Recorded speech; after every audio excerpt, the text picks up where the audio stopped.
નિવૃત્તિનો અર્થ એવો નથી કે આવક અટકી જાય। આનો અર્થ એ છે કે સ્માર્ટ આવક શરૂ થાય છે અને સિસ્ટમેટિક વિથડ્રોઅલ પ્લાન્સ અથવા એસડબ્લ્યુપી તેને શક્ય બનાવે છે। શરૂઆત કરો પોતાના રિટાયરલ બેનિફિટ્સને એકસાથે રોકાણ કરીને અથવા પોતાના કામકાજના વર્ષો દરમિયાન એસઆઈપીઝ અને લમસમ ઇન્વેસ્ટમેન્ટના માધ્યમથી કોર્પસ બનાવીને।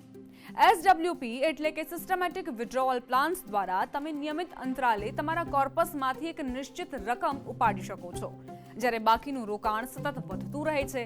તમે તમારી નાણાકીય જરૂરિયાતો અનુસાર કોઈ પણ સમયે એસડબ્લ્યુપી શરૂ, બંધ અથવા મોડિફાઈ કરી શકો છો, પરંતુ ધ્યાન રાખો કે તે સમય જતાં તમારા મ્યુચ્યુઅલ ફંડ યુનિટ્સમાં ઘટાડો કરી શકે છે। એટલે ફાઇનાન્શિયલ એડવાઇઝરની સલાહ લો, યોગ્ય વિથડ્રોઅલ રેટ સેટ કરો અને તમારા રોકાણને સુરક્ષિત રાખવા માટે યોગ્ય પગલાં લો। મ્યુચ્યુઅલ ફંડ્સ બરાબર છે રજૂઆત કરે છે રોકાણનું યોગ્ય પગલું ન્યૂઝ 18 નેટવર્ક આના સહયોગથી।